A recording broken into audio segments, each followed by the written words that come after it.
Olanzapina. Já ouviu falar nessa medicação? Teu médico te prescreveu e tu tá com dúvida para ver se tu toma ou não. Claro que tem que tomar, mas eu vou hoje tentar te tirar as principais dúvidas sobre essa medicação que é muito usada na psiquiatria. Antes disso, não se esquece de se inscrever no canal, ativar as notificações e no final do vídeo comenta o que tu achou, se ficou alguma dúvida e manda para alguém que precisa assistir sobre essa medicação.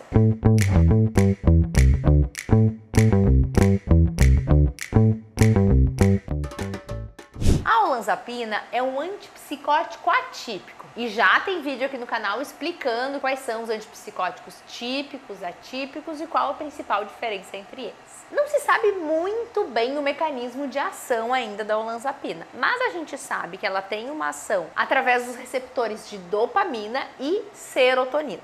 E é uma medicação que a gente usa principalmente para o tratamento da esquizofrenia e do transtorno bipolar, mas também de transtornos psicóticos, como transtorno delirante, em alguns casos demenciais, com quadros psicóticos em idosos, pode ser usado, mas com muito cuidado. As marcas disponíveis no mercado são o Zyprexa, que é o medicamento referência, que é aquele que o laboratório estudou e lançou. E além disso a gente tem Crizapina, Neupime, entre outras marcas. As apresentações em comprimidos de 2,5, 5 e 10 miligramas. A dose varia muito de acordo com o quadro do paciente. De forma geral, a gente vai começar com dosagem de 2,5 miligramas e para a maioria dos pacientes a gente vai ficar entre 10 e 20 miligramas. Depende do quadro e depende também da resposta ao paciente. Tem pacientes que com doses mais baixinhas vão ter uma estabilização e está ótimo. Efeitos colaterais. E aí tem um problema sério da olanzapina, que é uma queixa de todo mundo que precisa fazer uso. Aumento do apetite e aumento de peso. Esse eu acho que é um dos principais efeitos colaterais da olanzapina e que muitas vezes acaba atrapalhando o tratamento, porque é uma ótima medicação. Só que muitos pacientes aumentam muito o peso. Aí a gente acaba muitas vezes não optando por ela, ou como ela tem um perfil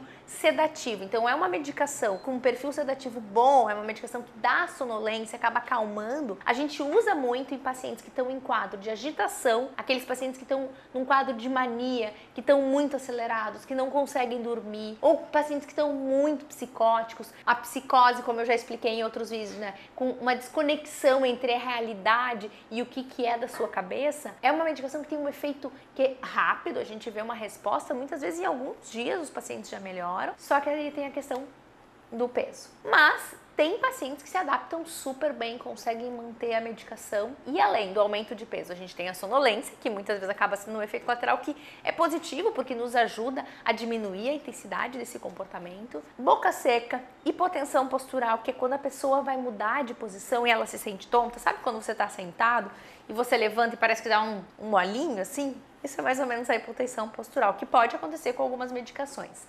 Cansaço, inchaço, muitos pacientes sentem que ficam inchados com a medicação e também aumento do colesterol, triglicerídeos, glicose. Claro que a gente não vai ter o aumento, a alteração desses parâmetros de exame em pouco tempo de uso. Mas um uso contínuo, de pacientes que fazem uso contínuo, a gente tem que estar sempre avaliando. Aliás, esse é um ponto muito importante de quem faz uso de medicação psiquiátrica, especialmente os antipsicóticos. Tem que fazer um acompanhamento e realização de exames com a frequência que o psiquiatra solicitar. A meia-vida da medicação, então o tempo que ela leva para ser eliminada, para metade dela ser eliminada, é 36 horas. Então é uma medicação que ela vai ser tomada uma vez ao dia, de preferência no período da noite. Quando a gente usa doses maiores, a gente pode até fracionar em 2 tomadas diárias, mas não tem necessidade e já que ela dá sonolência, se eu tô querendo deixar um paciente que está muito agitado mais tranquilo, pode ser que eu fracione em 2 tomadas. Em relação a grupos especiais, gestação, a gente vai avaliar risco-benefício. Na psiquiatria não se estuda medicamento em mulheres grávidas, mas a gente muitas vezes tem relato de pacientes que fizeram uso durante a gestação. Então parece não ter risco de malformação. Então sempre vai ser combinado com o médico pesando risco-benefício.